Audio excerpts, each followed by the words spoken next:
I just wanted to make a little thank you for all the people who have commented positively on some of the videos that I've made. It's refreshing to know that there are other people in the community who want to see positive change, who do not reflect what you see on the front page as the status quo. Like I did a video the other day just showing, oh, look up gaming news. And the first results, in fact, most of the results, like 90% of them, if you scroll all the way down, were negative. Either the thumbnails were negative and it was a little misleading, kind of like a clickbaity thing, or the actual videos in themselves were negative in content, like talking about how bad things are, how awful the gaming industry is and everything like that. While some of those things might be true, it's important that we focus on the positives because it's good for your mental health, to look at the things that are good, to recognize the artistry. It's a whole subset of culture, of world culture now. I think it's important to retain a measure of positivity in the community so that we don't disrupt it, so we don't destroy it from the inside out. There is so much negativity in the world. You don't have to go far to trip on a rock. I'm not ignoring those things, but we can speak about those things in a beneficial way. And I just wanted to shout out some of the comments that I've received from many people. This person, Jimmy Mac 88, he said, I needed this video. I needed to know there are still sane people in the community. That made me smile. I love it. This person said, ArachnidSoul, very nice thoughts and commentary. I just subscribed. Thank you, ArachnidSoul. Maybe you have an arachnid soul. I don't know. Let me know if you're actually a spider or not, or if you just like spiders. Maybe you're a Spider-Man fan or something. Lemmstar, this was a very thoughtful comment, and I appreciated it. He put some time into writing this. This really resonated with me. It's not just a gaming thing either. You see this kind of negativity and superiority mindset everywhere. Music, art, movies, pretty much any hobby. People turn taste into a competition and forget that these things can genuinely mean something to people. A game or a song helping someone through a hard time matters way more than what platform it's on or how valid someone else thinks it is. Constant negativity and gatekeeping don't make things better. They just make spaces worse. I respect wanting to be part of the solution instead of adding to that, and I'm right there with you. Absolutely, man. I totally agree. I couldn't agree more. And the whole gatekeeping thing, like, I encounter this all the time with some things that I could be qualified as a fan of.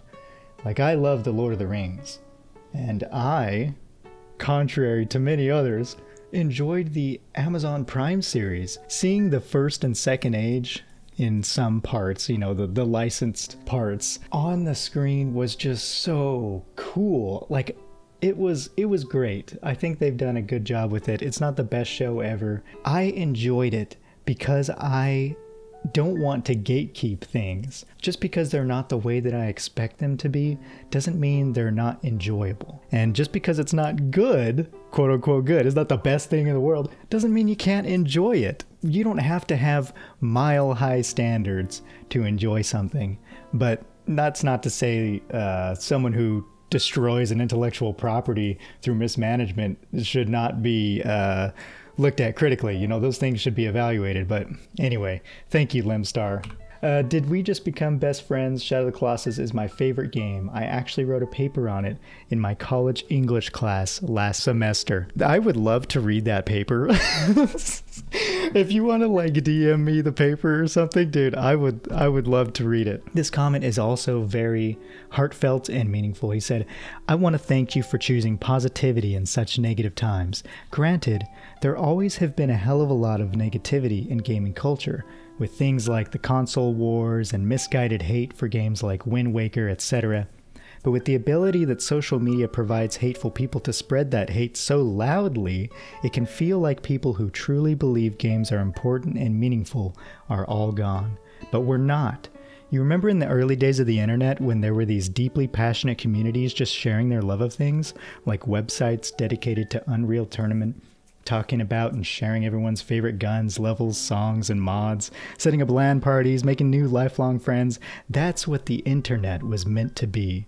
But just like with gaming itself, that passion and quality hasn't disappeared. It just went underground. Those people are all still out there, and we're hungry for that same connection we used to have, so we find ways to make it ourselves. So thank you for setting out to spread real love of games and a sense of community. I'm very happy that I found you right at the beginning of your journey. We will watch your career with great interest. Thank you, Drumhead -R1B. Dude, wonderful comment. I seriously appreciate it. You posting this, writing this out, thinking about it, writing it out, it shows that you care about the hobby as well. You care about the community, the people in it. I mean, that's the most important part, is the people. And then CamTam5696 says, I don't think gaming is close to dying anytime soon.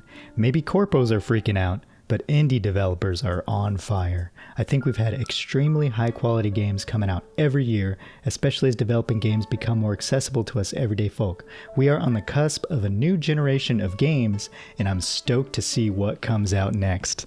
Yeah, thanks CamTam. I totally agree, man. Most of the best games are made by passionate small teams. Some big teams can be just as passionate, but because of the corporate pressure, it changes the dynamic of the game development. You know, you're not doing it for passion anymore. You're doing it to fit the bill. So it makes a big difference. Like, I think No Man's Sky is a good example. When they had the corporate pressure on Hello Games, which they had made like tiny games before, tiny little games, and then they come out with No Man's Sky, they get Sony as a publisher, and all of a sudden they have timelines to hit. The pressure was on. It destroyed them. Overpromised, underdelivered, bad game. And then after all that, they went dark, nearly lost their development studio because of a disaster, but worked quietly in the background and have since released free updates because they love the game. They wanted the game to be good. They were passionate about it. They no longer had the corporate pressure, the deadlines, or anything. And they've released updates for 8 years for free. And now it's on every platform. It is the best restoration story in gaming history, in my opinion. Maybe someone knows another one, but it is such a good one. Props to Hello Games. Can't wait for their next one. Thank you, CamTam.